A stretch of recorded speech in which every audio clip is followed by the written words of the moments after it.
Thank you for joining us to view another segment of the testimonies presented in the historic 1981 Commission hearings in Los Angeles. This segment includes many of the testimonies of the San Diego community and others from the Los Angeles area. Each testifier's story exposes multiple and continuing impact of Executive Order 9066 on the lives of individuals, families, and community. I am Jan Tokumaru, a co-chair of Nikkei Progressives, a grassroots volunteer community organization. I am one of the founding members of Nikkei for Civil Rights and Redress, NCRR, formerly known as the National Coalition for Redress and Reparations. During the 1980s, I lived in San Diego and worked with other Japanese American community members, students, churches, and the San Diego Japanese American Citizens League, JACL, to form the San Diego Redress Reparations Committee, a chapter of NCRR. The San Diego Day of Remembrance programs reflected the sense of support from the Japanese American community through key institutional sites: the Nisei VFW Post, San Diego Buddhist Church, Japanese Christian Church, and the Ocean View Church. Viewing these testimonies after 40 years, I am again moved by the sobering and stunning accounts of the testifiers. You will hear more from their own voices. San Diegan Sansei Beth Shironaka describes how their Japantown was decimated after World War II, leaving psychological impact for future generations. Francis Honda was only 7 years old when he was sent to Manzanar Children's Village from Maryknoll Orphanage. Masaaki Hironaka, whose mother ran a barbershop in Japantown, fought to regain his post office position after the war.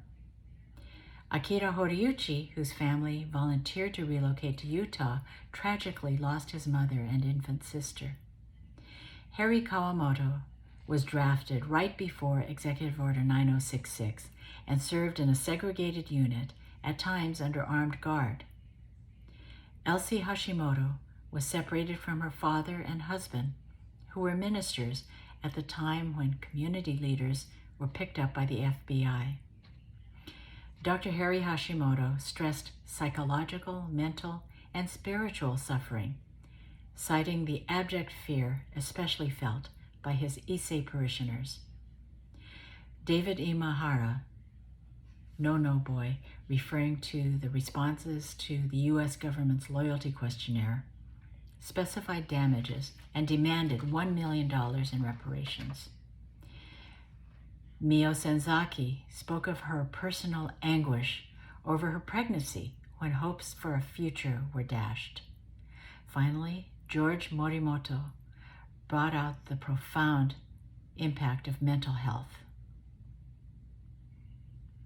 Before you view these testimonies, on a personal note, in my experience of working with the San Diego community and preparing testimonies, and then seeing all the testimonies in Los Angeles, I will always remember that embracing gratitude of the many Nisei friends who supported our efforts to bring folks together in the fight for redress and reparations. We shared a period of our Japanese American history through the hearings. That shared experience also galvanized a legacy to carry forward. Thank you.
My name is Beth Shironaka, and before I begin, I would like to introduce the members that are up here with me.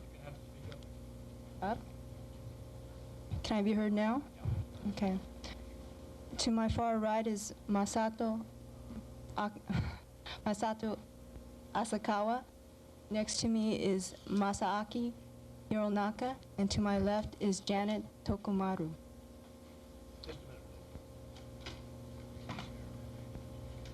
Yes, would you repeat your first name again? Beth Shironaka. Thank you. Okay. Throughout this statement, the term Japanese and Japanese American will be used interchangeably to include all people of Japanese ancestry in the United States. To the Commission on Wartime Relocation and Internment of Civilians, we on the panel represent the San Diego Redress Reparations Committee. Our committee was formed last year based on the principles of unity of the National Coalition for Redress Reparations. The committee has a membership of 32, which includes Issei, Nisei, Kibei, Sansei, and Yonsei, as well as other nationalities. We have workers, professionals, students, housewives, teachers in our committee. Introduction of the testimony. We will not be presenting any information on the individual or collective experience of our people during the evacuation camp experience. This will be and has been covered in the many individual and organizational testimonies given to this commission. Instead, within the time limits of this testimony, our panel would like to address 3 points.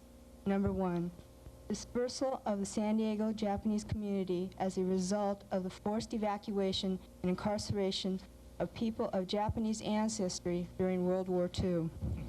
Number 2, the effect of the evacuation concentration camp experience on third and fourth generation Japanese Americans. And 3, the remedies our committee feels should be recommended by this commission.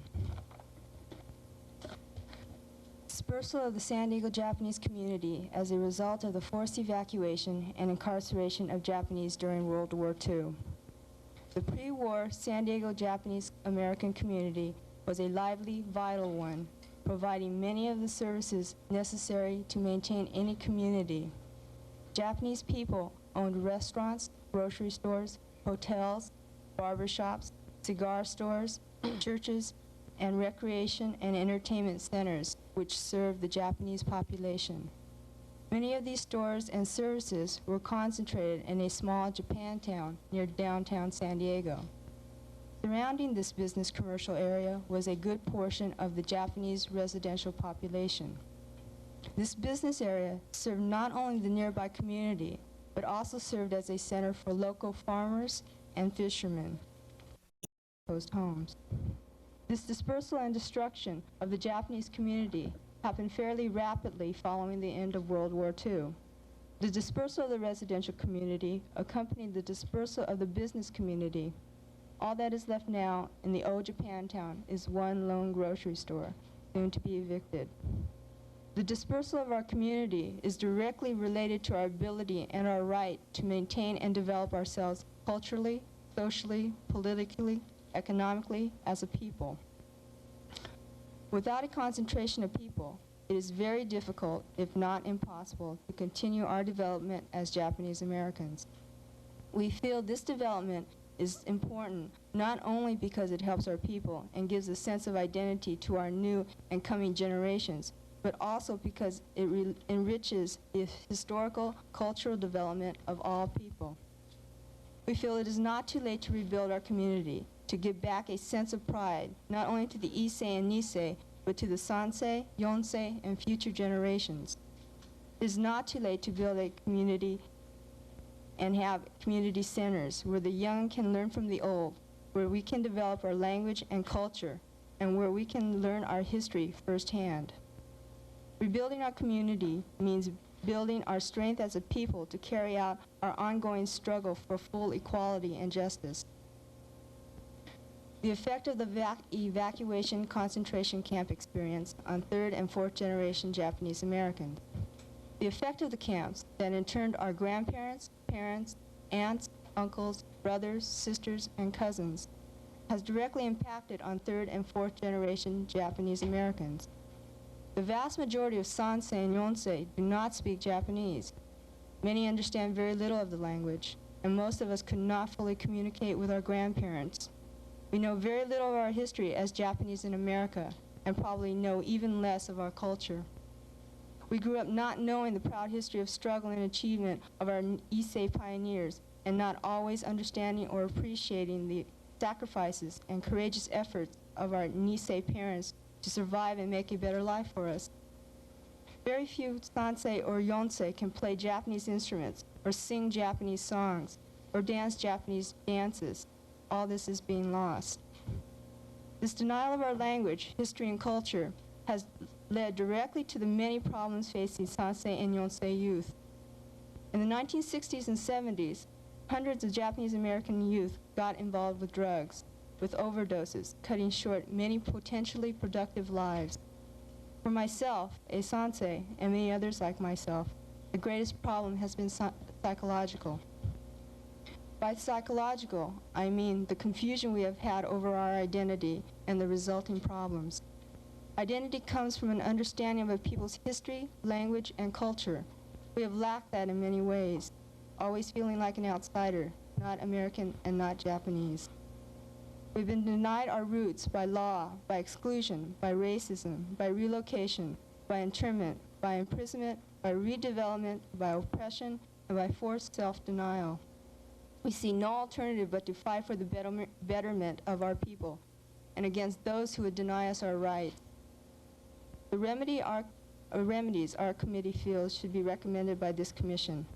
This final part of our testimony relates to what we believe are the remedies for the grave injustices suffered by our people. In that light, we put forward the following, which we feel would be just recommendations for the commission to make. Number one, that a minimum of $25,000 be paid to every individual forced to evacuate their homes, whether by forced internment in the concentration camps or by, quote, voluntary, unquote, relocation. For those deceased evacuees, the money should go to their heirs. Though also that an emergency fund be set up immediately to pay the Issei. Number two, the establishment of a separate fund to provide for social, cultural, educational, religious, and other needs of our Japanese American communities. Number three, that legislation be enacted explicitly prohibiting this type of event from ever happening again to any people in this country. Number four, the popularization and dissemination of the true history of the American concentration camp experience through textbooks and other educational materials. We'd like to thank you for listening to us.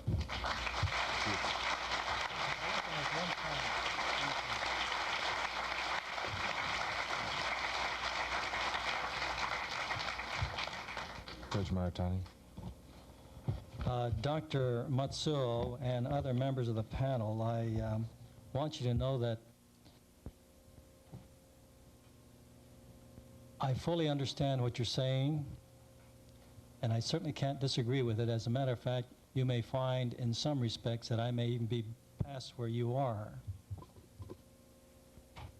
But I can't help make a comment, somewhat lightly perhaps under the circumstances.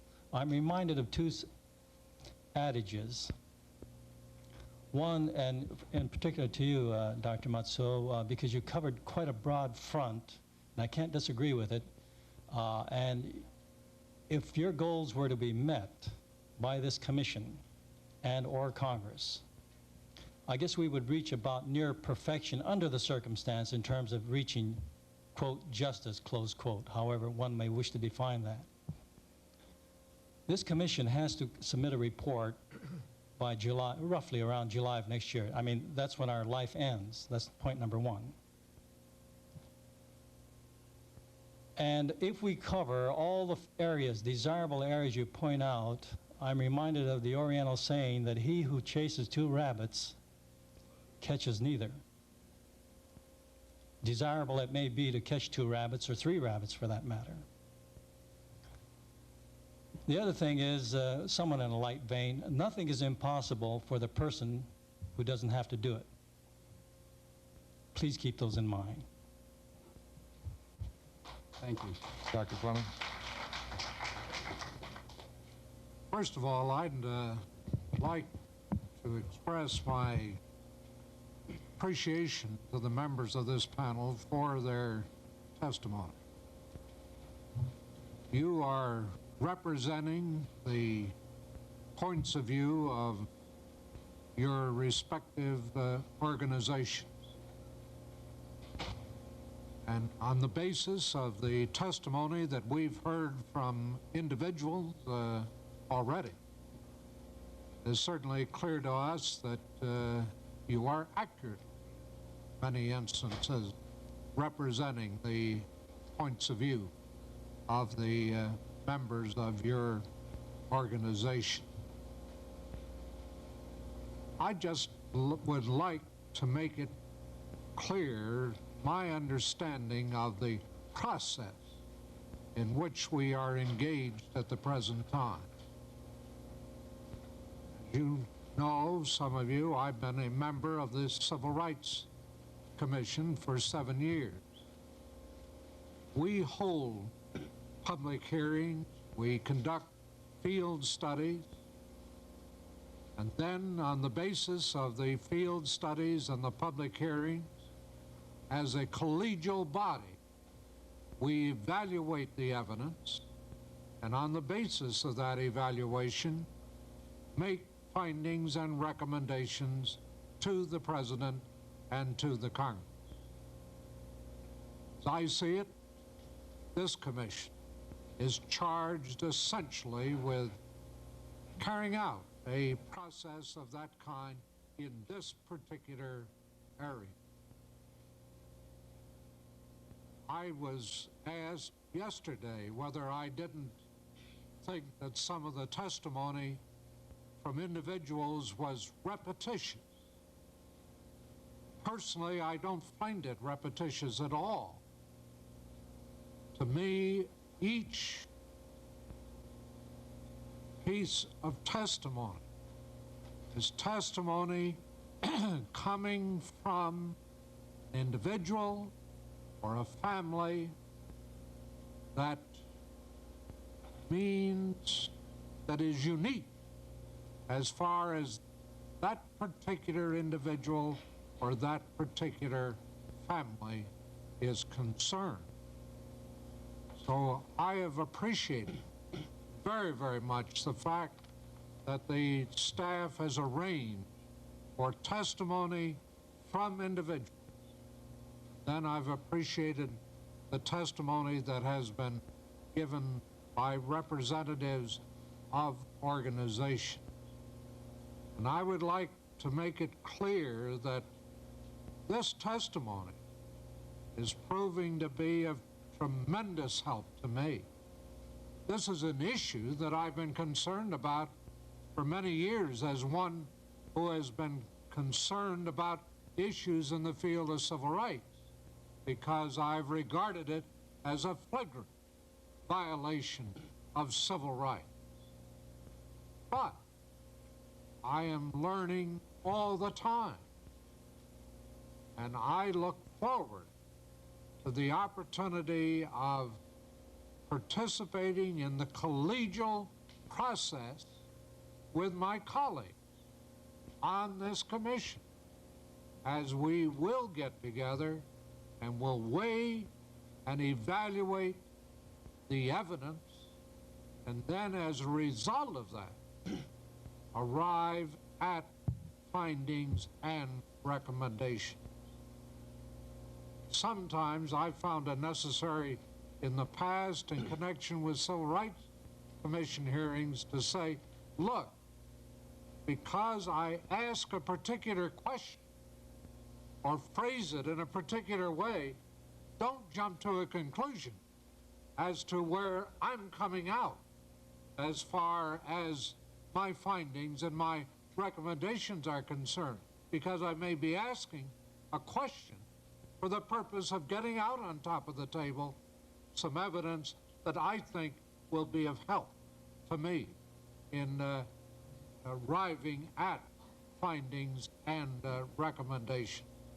But I just wanted to say that I personally appreciate the contributions that have been made by individuals and by representatives of organizations up to this particular point, to this very, very important process. It's been very helpful, and I think is going to have a real impact on our final thinking as we get together as a collegial group to determine what findings and recommendations we're going to arrive at.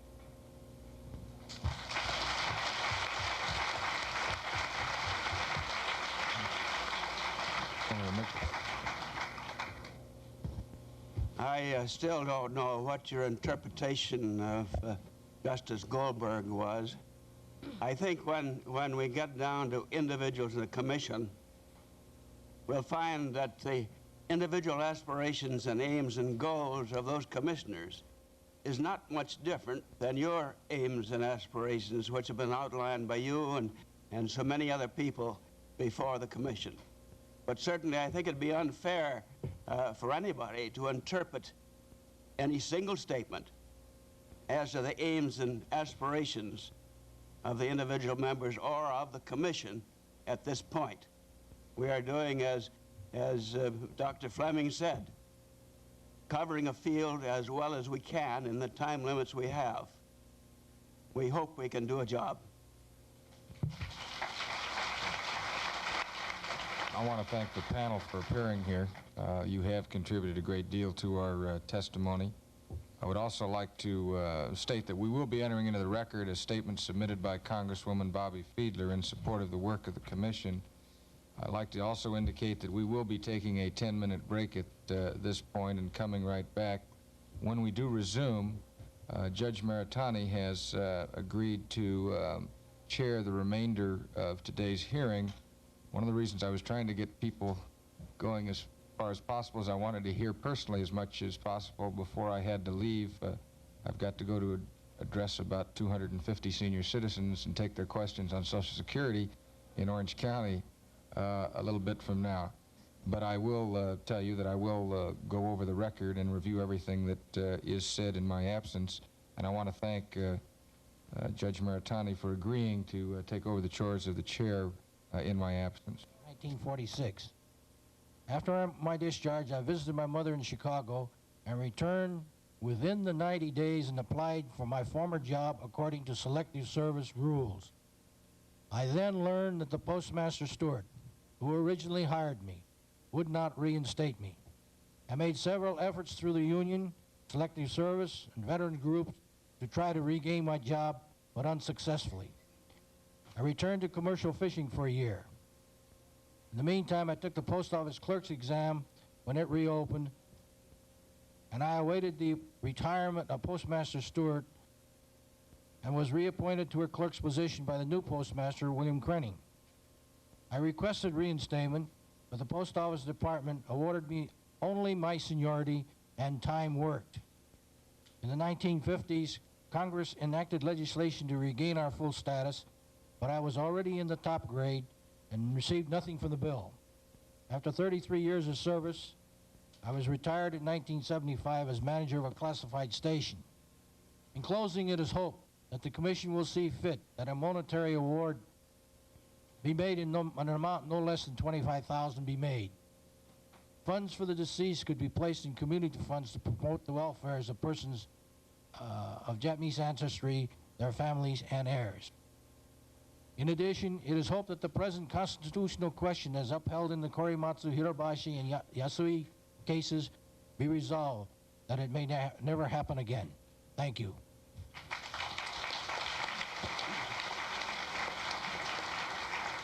All right, Mr. Akira Horiuchi, Oceanside.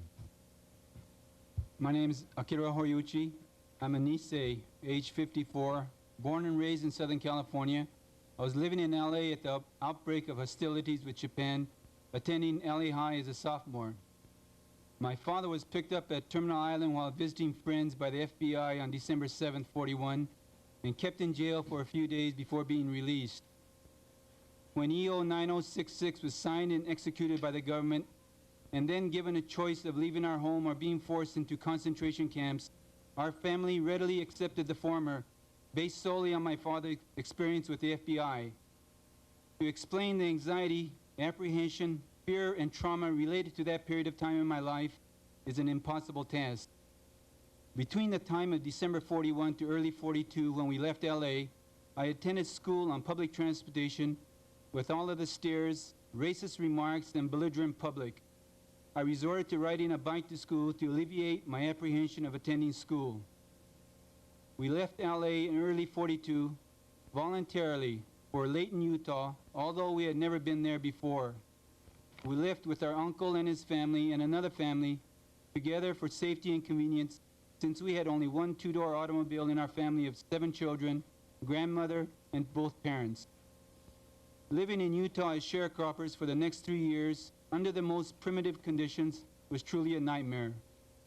We moved 3 times in 3 years, each time trying to live under more favorable conditions with not much success. Sharecropping work for a city-bred high school student, which included day and night irrigation, loading cow manure, harvesting tomatoes, sugar beets, etc., seemed like the next thing to slave labor. We also picked fruits, potatoes, beans, etc. to survive during the summer and worked in the cannery when the season was over. We slept on floors with lots of bed bugs for company.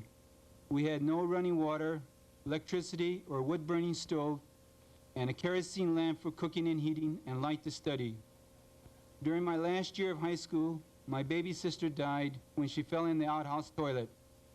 Everyone was working in the fields at the time, even my mother who was expecting, and so no one noticed that she was gone until it was too late. She died of suffocation. All 7 of us kids were born at home with a midwife in attendance, and my mother never experienced any complications. Since my sister died shortly before my mother was expected to deliver, she was going to a hospital for the first time in her life. She died in the hospital due to complications, so we were told, giving birth to my youngest sister, who has never seen her mother. Just before my graduation from high school, I received my draft notification to report for induction as soon as school was over. I served in the U.S. Army with a stint overseas in Japan with the occupation forces as an interpreter-interrogator after attending MISLS in Minnesota. At the time of my induction, I was glad and fearful to get out of the slave labor conditions of the previous 3 years, forced on me and the rest of my family by EO 9066. To be drafted by the government to serve your country in time of war under such conditions that existed at that time, incarceration of all persons from the West Coast with the wrong color face by abrogating all constitutional rights, racist discrimination wherever you went, in public, the media, etc., left me quite apprehensive about my future. To put a monetary value on the loss of my mother and my sister, overcome the anguish, fear, apprehension, and anger that I felt at that time, and still do today, is wholly incomprehensible to me. But to this end, I believe the U.S. government must show meaningful restitution in the form of monetary compensation with a minimum of $25,000 per affected individual. Thank you. Thank you very much.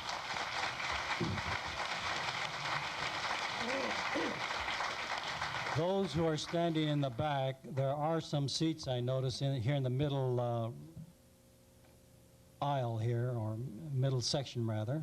So if you'd like to come down and occupy the seats, please feel free to do so.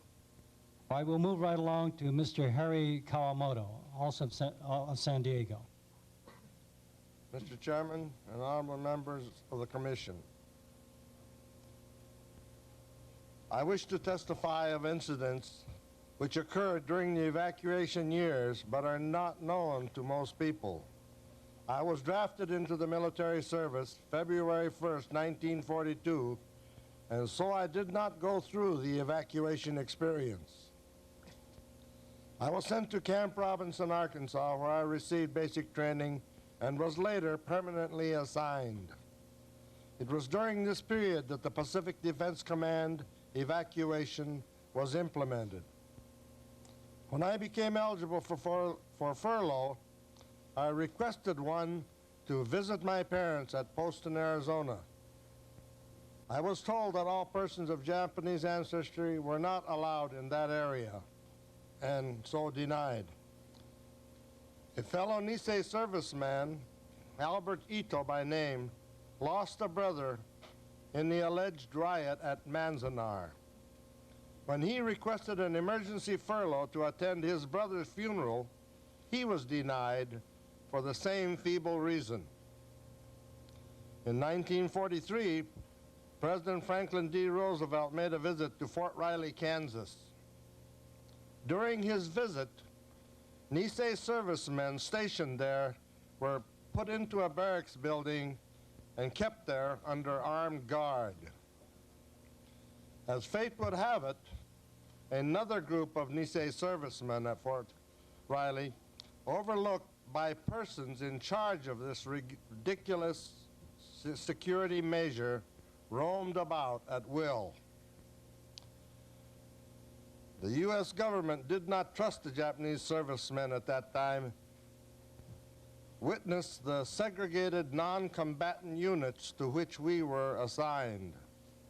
I feel that since it was a decision of the government to induct the Nisei into military service, they should have been accorded fair and impartial treatment. To not allow a serviceman to attend his own brother's funeral can never be justified in my eyes.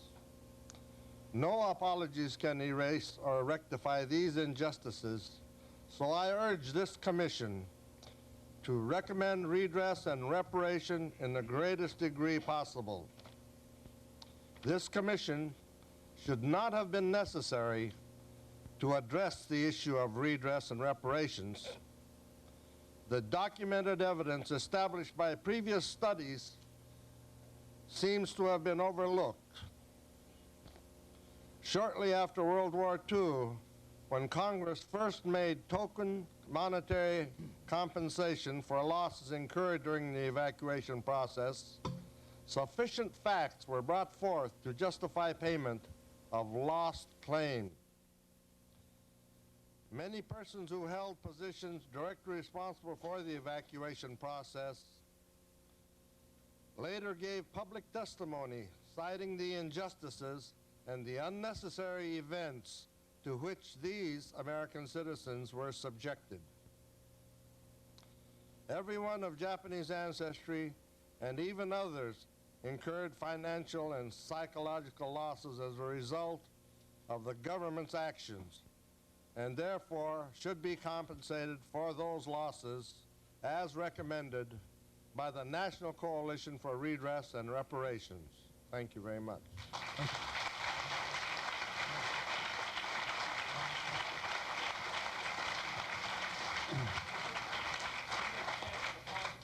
Sure. All right.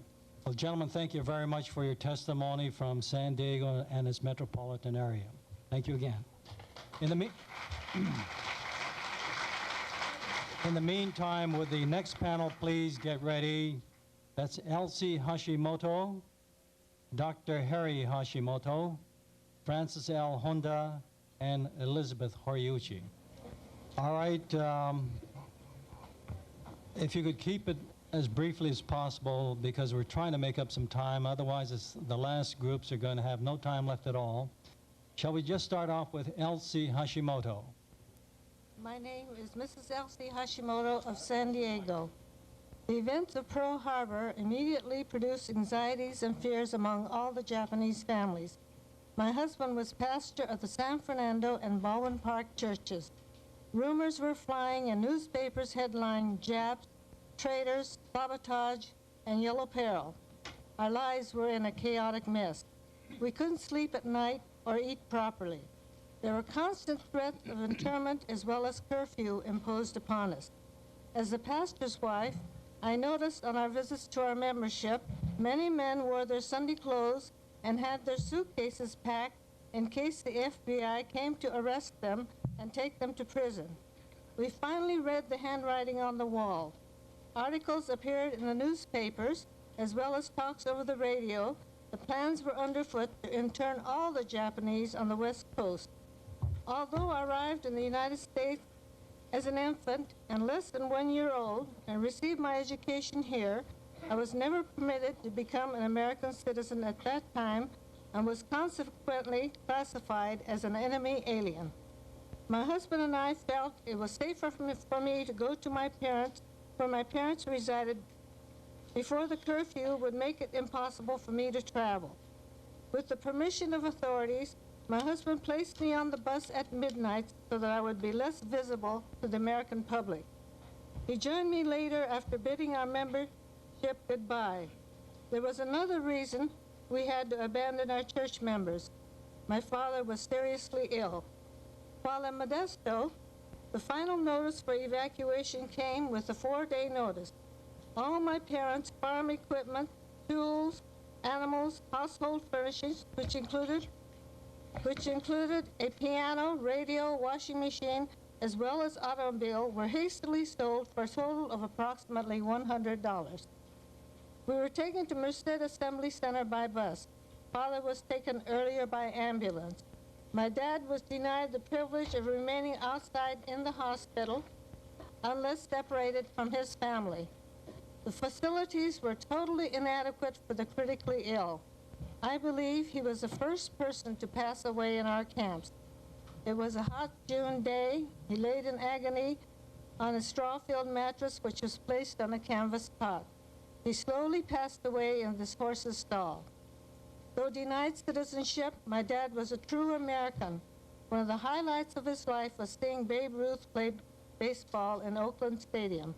He was a good tennis player and played in the Modesto Bee tournaments.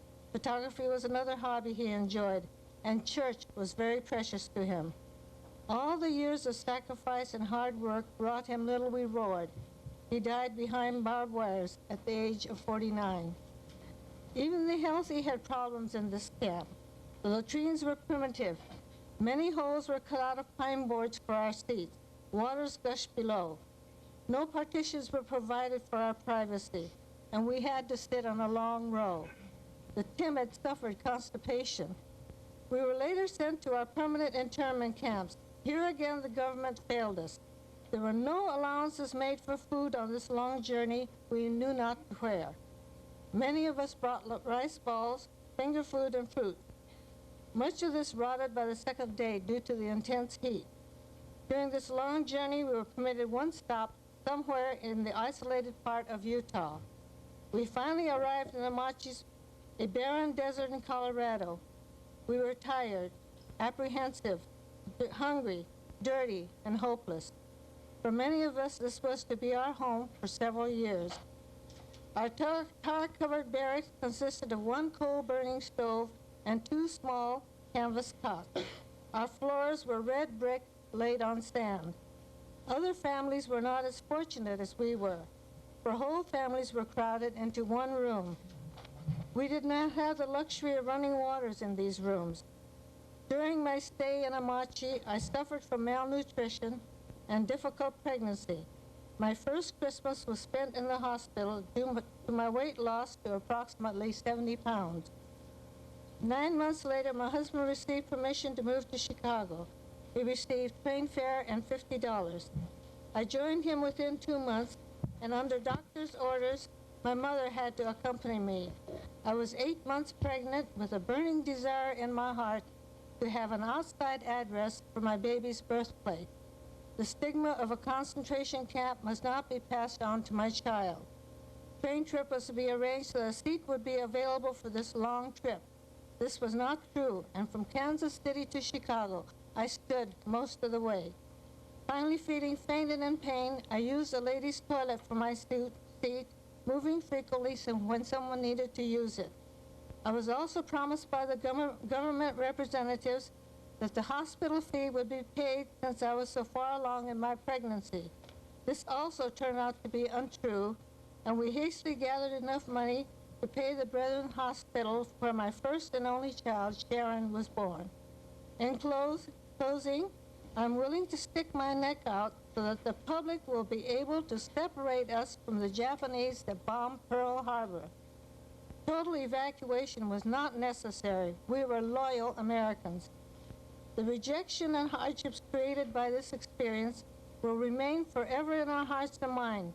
We did not face death chambers, but we lost our precious freedom without a trial.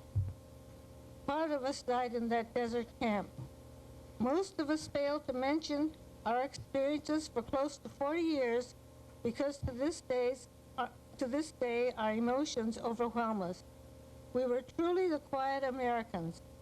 We must now expose ourselves so no innocent person will be submitted to this crippling experience. During the Iranian crisis, we fully understood the torment of our imprisoned hostages and families. Chills went through us as talks of incarcerating our innocent Iranian students took place. There is no time left for limp, unjustified excuses or cover-up. Though no amount of reparation can help pay for our physical or psychological suffering, a just and generous settlement will assist many of our internees now in their 60s and even in their 80s.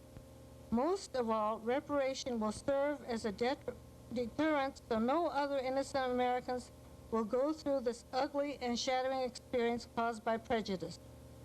Sumi Karamura sang the stirring song in the Merced Assembly Center ballpark. God bless America, land that I love. And with this as my affirmation, I close my testimony. Thank you. Thank you very much.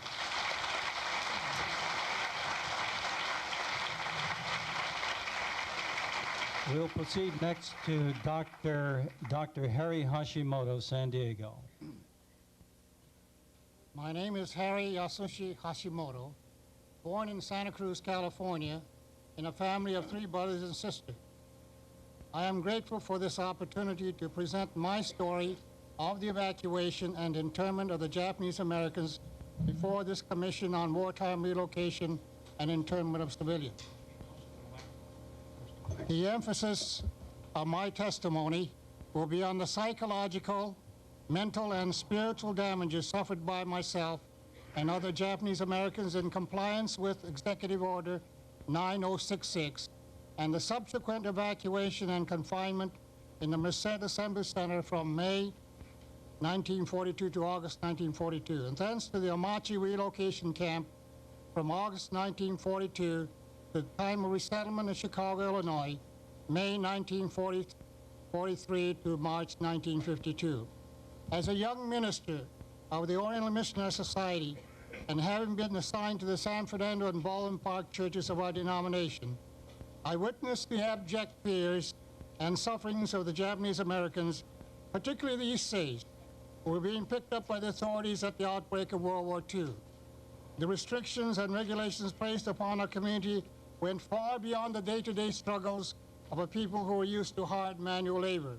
Even church meetings were confined to edifices owned by white Americans because we feared that cottage and home meetings would be suspect by the police or the FBI. As a pastor, I needed to keep in close touch with the parishioners, but was restricted in my movements by the orders laid down by the military and law enforcement authorities concerning the authorized travel of so-called enemy aliens. This term, enemy alien, was hard for me to swallow because I had always considered myself to be an exemplary citizen of the United States. And since my wife was born in Tokyo and had not been naturalized at that time, we joked about the living together of an American citizen and an enemy alien under one roof. However, the evacuation and the time spent behind barbed wires of a concentration camp made no such distinctions between citizens and aliens. The trauma of the sudden evacuation of my own family, who moved together with my wife's parents from the latter's farm in Modesto, California, at the height of the strawberry season, was hectic and unexpected. We had to care for a father who was dying of terminal cancer, sell and restore real and personal property in less than a week. On the morning before the evacuation, while my 2 brothers and I were burning rubbish in an open pit, shotgun shells which had been planted underneath the trash by some unknown persons went off, and the pellets struck my brothers in the buttocks and hands. And they had to be rushed to the emergency ward at the Modesto Hospital. Life and death were real to us who had been given governmental orders to pack up and leave our home. One of the most crucial and devastating blows which struck our people in Omachi and in the 9 other concentration camps was the loyalty oath and the question of volunteering for the armed forces as a combat soldier. How could they, our U.S. government, do this to us was uppermost in our minds. From behind barbed wires, we who were dubbed enemy aliens had to demonstrate our allegiance and loyalty by laying our lives on the line.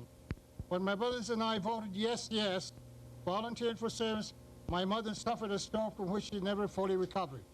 One of my brothers served with the famed all Nisei 100th Battalion in North Africa, Italy, and southern France before being wounded, and the other brother served as an MP guard in German POWs in Germany. I was not taken because I had volunteered for non-combat duty as a chaplain. An unforgettable experience came to us in the early years of resettlement in Chicago. The brother who had served with the 100th and the 442nd Infantry Battalion returned to stateside and decided to live with our family with a bosom buddy who had been severely wounded in Italy in less than 1 year. This young man's father, who was working at a rose farm in Des Plaines, Illinois, was accidentally run over by a train. In attempting to make funeral arrangements, we ran into the most insidious form of racism. While making the burial arrangements with the funeral director, I inquired about restrictions on Japanese being buried in Graceland Cemetery. The director got on the phone and talked to the person in charge of Graceland, found that Orientals could not be buried there. The director was dumbfounded, and I was fighting mad. Fortunately, cooler heads took this very urgent matter up with the American Legion commander, who happened to be one of the officers of Moody Memorial Church, where our Japanese congregation was meeting at the time.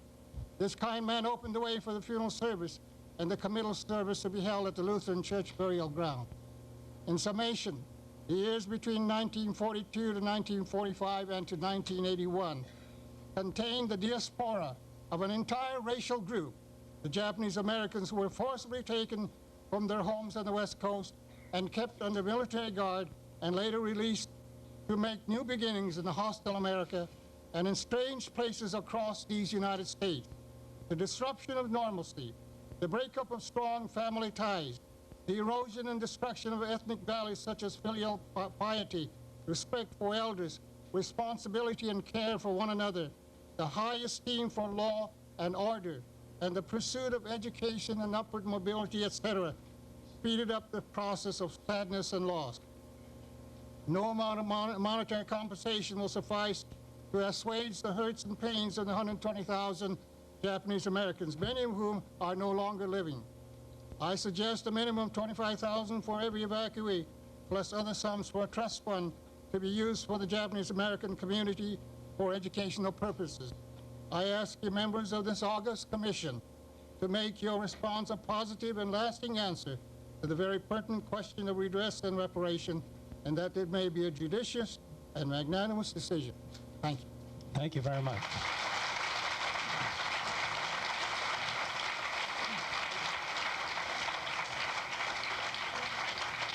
While he's making a change in tapes, those of you who have written statements, please be prepared to turn them in to the staff, and by all means, turn them in. They will be received into the record. So, all right, we'll move right on to Francis L. Honda of San Diego. Ready? Okay. I was living at Marino Orphanage for Japanese Children, 425 Southboy Avenue in Los Angeles, when I was made to wear a tag on my clothes and was given a tree to plant and water by my teacher, a Marino nun. As I was leaving, I noticed tears in her eyes and in the other and others that were there. We were put on a bus for what I thought was a short trip. I never expected to be put out in the desert like a dog in the middle of nowhere. I was 7 years old when I went to the concentration camp. They put me in the orphanage at Manzanar. The orphanage was made up of 3 barracks, one for boys, one for girls, and one was a mess hall. It was a very lonely place, and sad too, with babies crying, nothing to do. It was like the end of the world for me. The food was no good. I used to vomit and get diarrhea for weeks. My gums swelled up like marbles, and I lost all my teeth from pyorrhea. I fell off the barrack porch and broke my wrists, which never healed properly. I'm afraid to use it to this day to carry anything heavy. A baseball hit me in the throat and I could not speak and did not receive any medication. Even today I can't speak without becoming tired. At that time I could only lie down. I thought I would never speak again. In the winter of 1943, as I contracted pneumonia, I was dying. No priest came to see me, so I could not. No priest came to see me, so I could confess my sins. I received no communion there in the hospital. When I got out of the hospital, I could not walk well, nor could I run. I remember the snow on the ground, and that from this time on I could not memorize anything important like the times tables. To this day, I can't memorize numbers well. I have always had jobs that paid a minimum wage. I will never have a good job because of my past sufferings at the Manzanar concentration camp. I went from being a good student at Marino St. Francis Xavier School and Church to a mediocre American citizen for the rest of my life. When we were taken out of Manzanar concentration camp and brought back to Los Angeles, we were not allowed to visit our church or our school or our orphanage. We were not allowed to see anyone, not our teachers, priests, nuns, or Brother Bernard, who used to drive the school bus. When I was at Manzanar, I used to dream in my sleep that we had returned and continued in our religious training with the same priests, nuns, and brothers. I was never so sad in my life as when we passed Marino, never to return as part of that community again. My father and 3 brothers and 2 sisters also suffered there in Manzanar. My greatest regret is that I have nothing to offer my family. We have no house, we have nothing. I don't have a good job because I wasn't able to go to college. I've always wanted to be a good citizen of the United States of America because I was born in this country. Patrick Henry said, "Give me liberty or give me death." Anyone who was in a concentration camp or who is in one now would rather die fighting than live like a slave, no matter how many slaves there are. There should be a just payment of $50,000 for each and every person that was interned in concentration camps. There should also be a separate community fund for educational, religious, social, and other services necessary in the Japanese community. For these reasons I explain, I'm asking for justice for our Japanese people. Thank you. Thank you.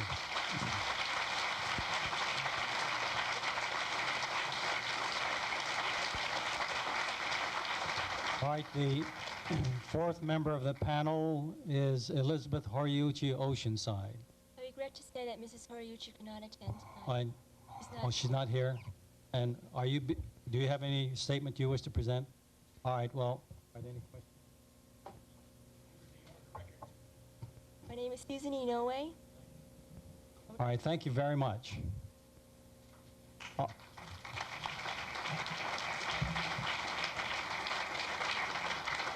We're still working on the agenda for prior to the dinner break. The multiple impact panel, David Imahara, Los Angeles, Mio Senzaki Altadena, and George Morimoto Gardena. Mr. Imahara, if you could speak right into the microphone. Honorable Chairman and Commissioners, my name is David Imahara. I was born in Santa Cruz County, California. At the age of 19, I was employed at the 68 fruit and nuts farm as a foreman, ranch foreman. I eventually married and had children, 4 children, and continued my work steadily during the Depression year 1929 to 31, and I was doing quite well.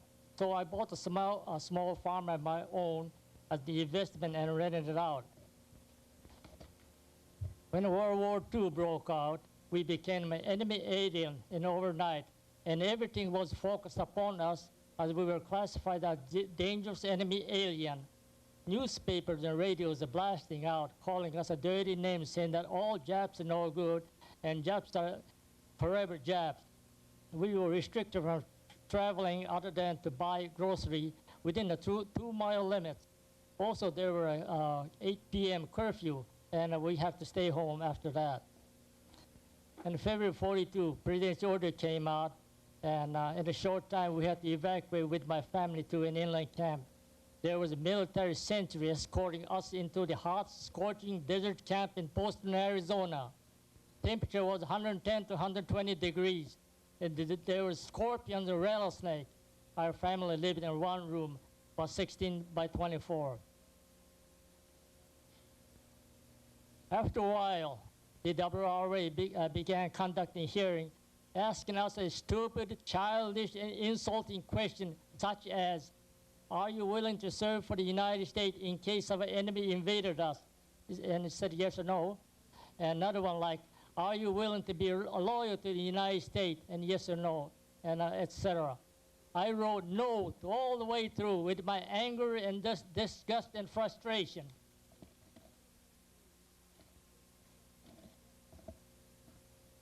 They were asking about the loyalty, serve this country after revoking our rights, privilege, humiliating us, and making us to be a war criminal. We were completely uprooted. There were employment, career, emotional, and physical, and psychological, my family distress and disruption. This was outrage and treachery, the brutal action taken against us, loyal citizens. My blood was burning with agony and frustration. I was so disgusted that I requested for deportation to Japan, a country I had never seen before. Then I was sent to Tule Lake as a deportation group. Once again, I was sent to the Santa Fe internment camp after about 1 year stay in Tule Lake. At the Santa Fe internment camp, they circulated another document, and the document stating, I am willing to repatriate to Japan unconditionally. And I did not sign this because the unconditional bothered me. Then the big 200-pounder pistol slinger jerked me off the chair, slammed me into the jail. After about 4 days in jail, they let me out after a few questioning, and this time they didn't ask me to sign anything. After the war, I was sent to Japan, and my wife and children followed me about months later. While in Japan, in about 7 years later, the Department of Interior sent me a letter telling me to take care of my ranch in Sacramento, otherwise it would deteriorate. And I had no, otherwise they would sell it at the public auction. Without a choice, I agreed to the sale. And eventually the letter came saying that the money for the property would be held in the U.S. Treasury. For about 10 years later, the government sent me money for the land. A check was a measly $3,000 after deducting all the administrative fees and expenses. The worst was the interest not paid for keeping that money for about 10 years. Don't you think I was robbed by the U.S. government? And this money should be worth about 10 times after that, see? After the war was over, it was a terrible hardship on me and my family. I had to work 2 to 3 different jobs while my children were growing and sending them all to the colleges. Then I returned to the United States at the age of 55. After 55, I can't do anything. So I wound up to be a gardener.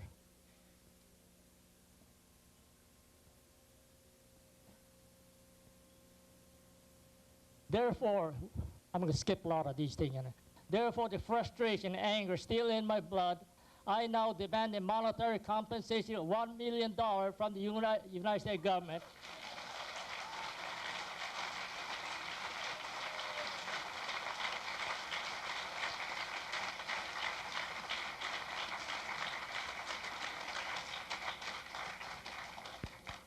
For ruining my life, career, and injury inflicted upon me and my family.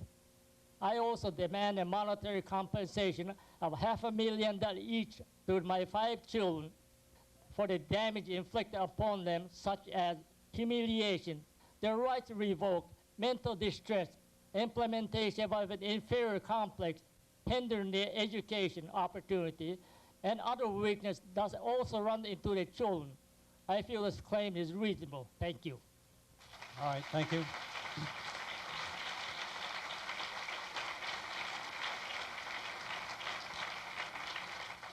We will next hear from Mio Senzaki, Altadena.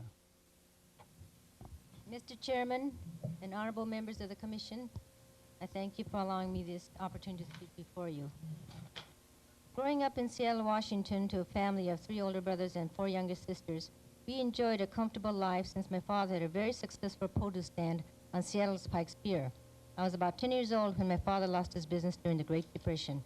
My widowed grandmother reared us, while mother worked late into the night as a chambermaid in a hotel, while father left for California seeking employment. He returned a year later, and they started an import business, importing tea, seaweed, rice crackers from an aunt who lived in Japan. As we grew up, they realized that they needed to increase their income. So in March of 1939, when I was 19 years old, we moved to Los Angeles. By the time the war broke out, my parents had 4 successful produce stands. Sunday, December 7, 1941, I was working at Roberts Market. By the end of the day, our jobs were terminated.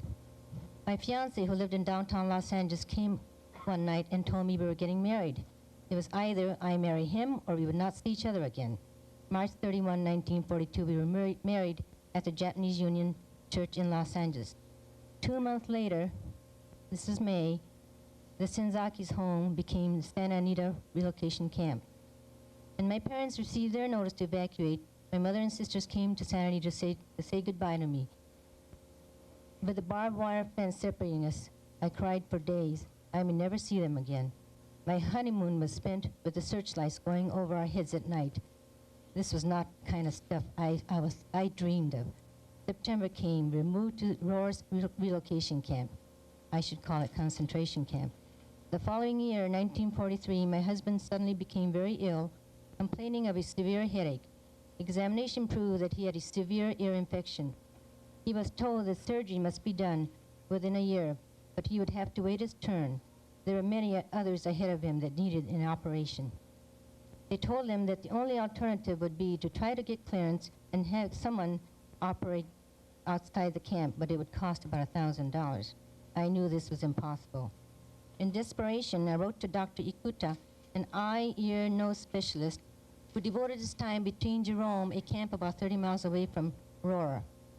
He came every other month. I told him I was pregnant, and I couldn't bear the thought that I may lose my husband. Dr. Ikuta answered my prayers. The operation was successful, although he lost his hearing in his left ear. Several months later, when I met Dr. Ikuta to thank him, he told me an army surgeon witnessed the operation and told Dr. Ikuta he didn't give my husband a chance to survive. He had thrombosis of the ear. I shall forever be grateful to Dr. Ikuta. Our first child was born in May of 1943. Nine months later, I found out I was expecting my second child. I began to think of our future. There really was no future. What can we offer our children? I felt guilty carrying this child. I even thought of abortion. I knew that they would never do this in camp. That night, my husband promised to let me have this child outside of camp. January 1944, my 2 older brothers left Gila concentration camp. They had volunteered for the military intelligence in Minneapolis. My husband's younger brother volunteered for 442nd Infantry. My youngest brother, with his family, a wife and 5-year-old child, left Gila to start a new life in Minneapolis. My husband finally got his clearance to go to Minneapolis in March. With $75 as head of family, he lived with high hopes and spirits of starting a new life. 2 months later, my brother died. He died of tuberculosis 2 weeks after my mother was given emergency leave to see him. June 28, a day of excitement, a day of freedom. With the help of my dear father-in-law, we passed through the gates to freedom, leaving the barbed wire fence and the sentry towers behind us. My husband's first job in a machine shop lasted only 1 week. The head machinist threatened to quit. He would not work with a Jap. The employer felt bad and found another job for my husband, working in a foundry making railroad ties. This proved to be too strenuous, and he lost several pounds. He quit after 2 weeks and started working for National Biscuit as an assistant mixer. June 15, 1944, my second son was born in Minneapolis. I felt secure and happy. The day I was to leave the hospital, I received a message that my husband was detained at the draft board. Why were they drafting him now? He volunteered several months before the outbreak of the war. He was so anxious to serve our country that he went to the draft board asking them to hurry and take him. They told him he was reclassified as an alien 4C. He came home late that night with tears in his eyes. I shall never forget the look on his face. It was like a defeated man. He told me that he had tuberculosis. On January 1945, he entered Glen Lake Sanitarium. He remained there for 1 year and 4 months. The WRA gave me support of around $55 a month. This was not enough, but I managed by working in a garment factory and working for a pediatrician who gave my children all the free medical care. My parents worked in a home, and we leased a huge house where 12 of us shared expenses. 1946, my husband was released. He was a pressman by trade, but never able to pursue his career before the war because of discrimination. 6 months later, his dreams came true. August 1961, after 17 years in Minneapolis with 4 children, we returned to California. When we found a house we planned on purchasing, we were told by a realtor that he would send a petition around their neighborhood to see if we would be accepted. My husband became angry and told him to just forget it. On March 16, 1971, my husband passed away. I remember my second son, a very sensitive person. He lived near the Santa Anita racetracks. Whenever he would see the tracks lit up, he used to tell us that he couldn't help but wonder why the government put us there. This is a son I thought of aborting. I feel intensely that his decision to go to Canada because he did not believe in the Vietnam War was because of a psychological effect. I only wish that my husband could have lived long enough to see my son return. It must have been hard for my husband when he said goodbye to my son. It was contradictory to his belief back in 1940. Now his own son, staunch in his belief that this was a wrong war. Now the government wanted him, and he refused to go. November 1978, on Thanksgiving Day. My children, my son from Canada, a grandson who came to fill the void in my life. We gave thanks to the Lord. Our life has been touched. My children has been touched by our lives. They have urged me to come before you today to speak for Dad. And for all those who suffered this humility and the loss of freedom, I ask the Commission to search their souls, to be compassionate.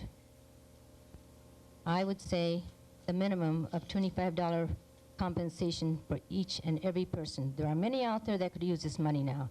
I'm sure for those that want to donate, they will donate to a good cause. I thank you. Thank you very much.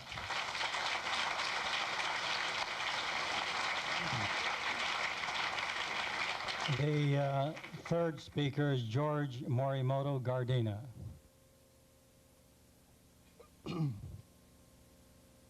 Chairman and members of the Commission, my name is George K. Morimoto.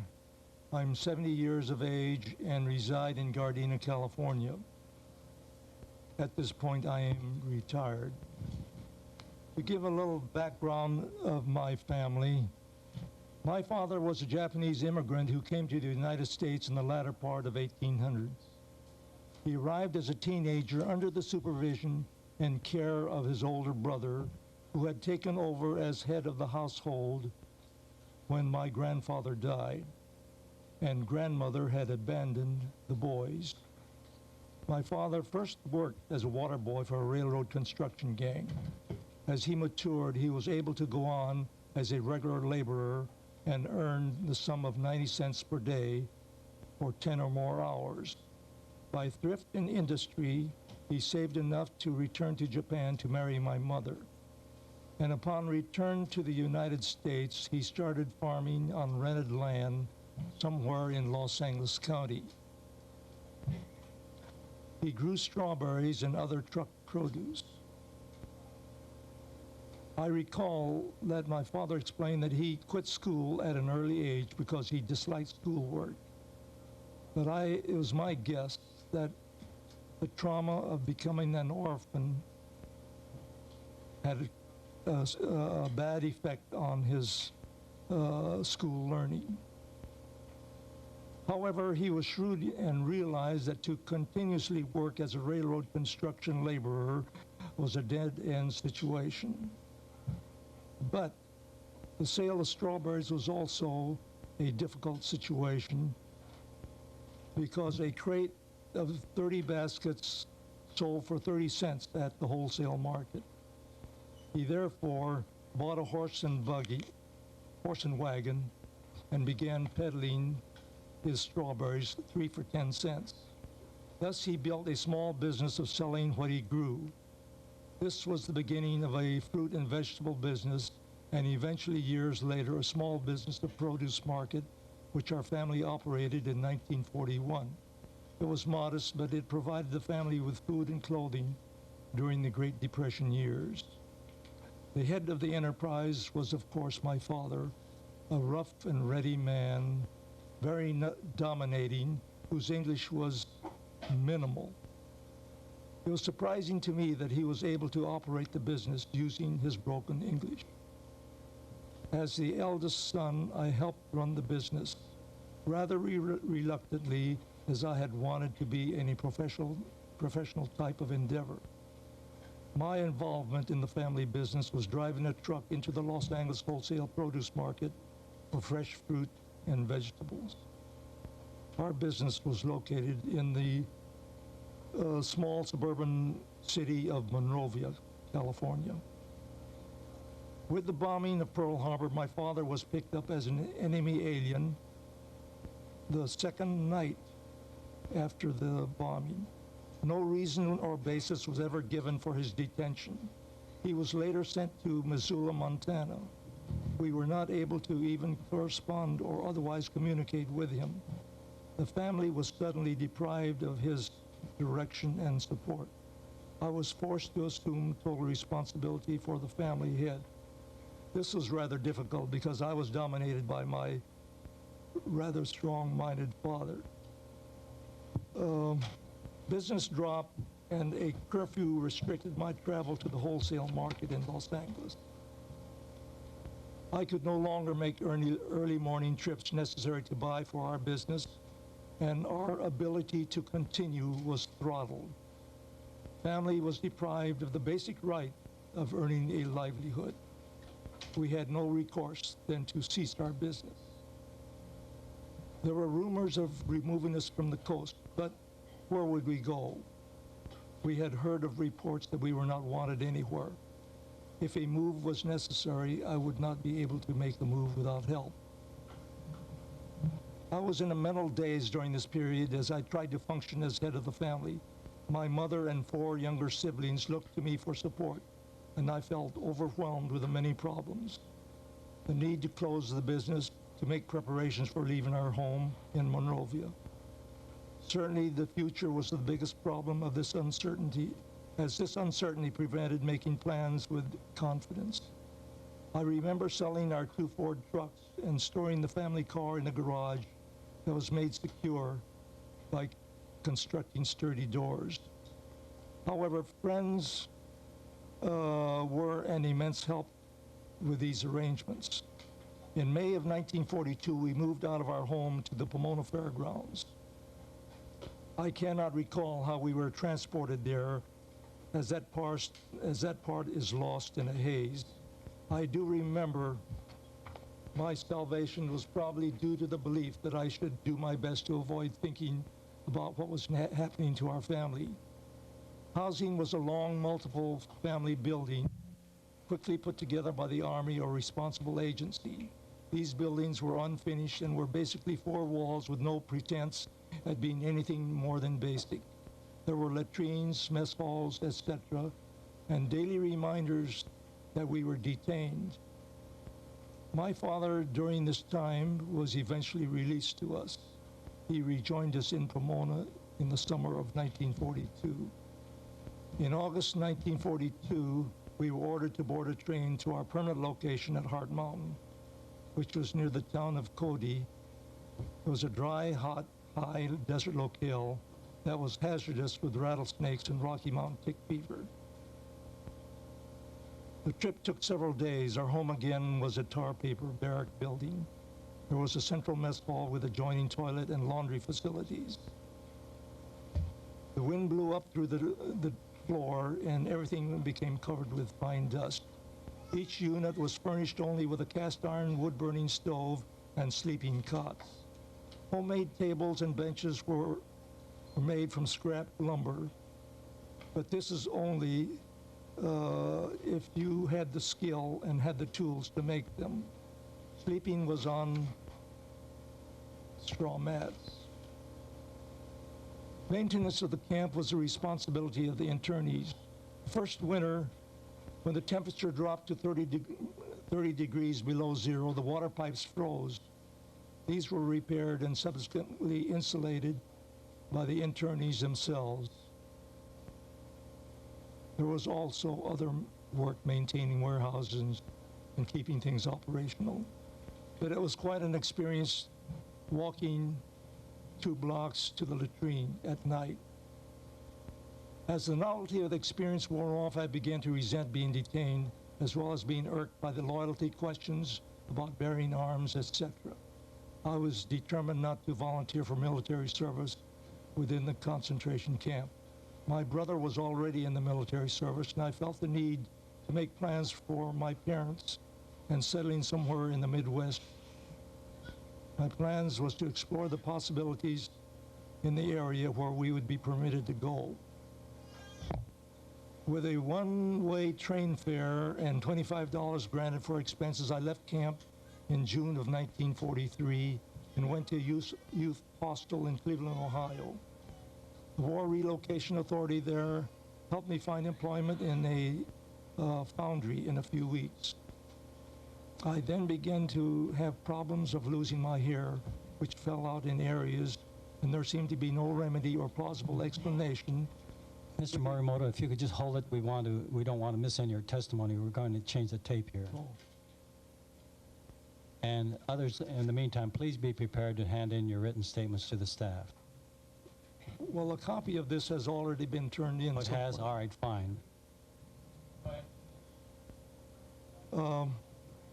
Except the fact of experience. I'm sorry? All right, if you could get up, move that mic closer, right up to your mouth.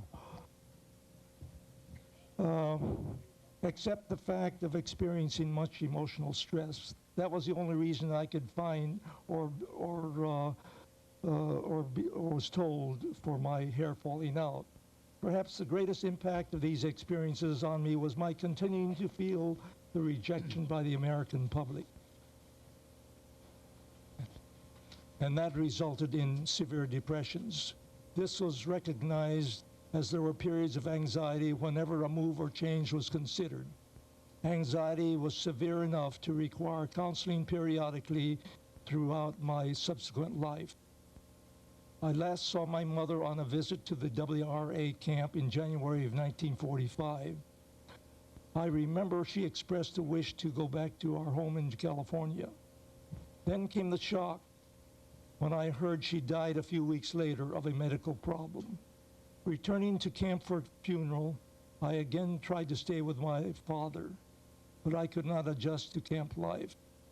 And I again left a few months later because my younger brother said he would stay with father until he was drafted. I left camp for good when I relocated in Denver and continued my schooling at the University of Denver.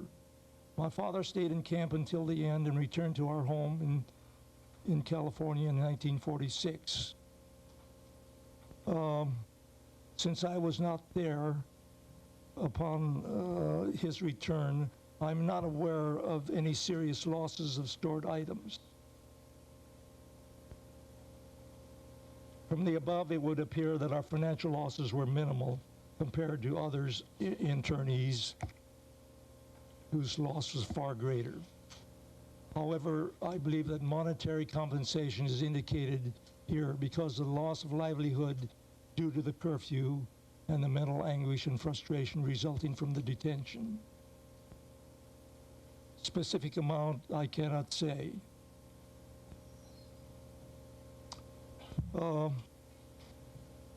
Then I'll go on to some additional material. We received nothing for loss of livelihood, and no accounting of losses was possible because our records were lost. Father received rent from the modest store building, which provided him with some income on which to live. The uprooting had made tremendous changes, as father did not have the financial means or the motivation again to operate his produce business. The years of detention and institutionalization destroyed his independence and initiative. For me, rehabilitation was a one-way train fare to Cleveland, Ohio, plus $25 for incidentals, and a referral to the youth hostel. With these resources, I set out to begin a new way of life in a strange city. Adjustment was extremely difficult because of the lack of family and the lack of security. Years later in therapy, I was advised to let my anger out, but the problem was the lack of a suitable object on which I could direct this anger. When the war ended, I felt a great relief, except that there was bottled up within me a repressed anger that had not been released. I therefore make the recipient of all the repressed anger I have, symbolically speaking, of course. This is the first opportunity to speak openly to a governmental body that will listen. Reparation is a necessary step, preferably monetary by all means, as this would be a concrete evidence that a wrong is being corrected. It would be evidence that a great put-down is being corrected.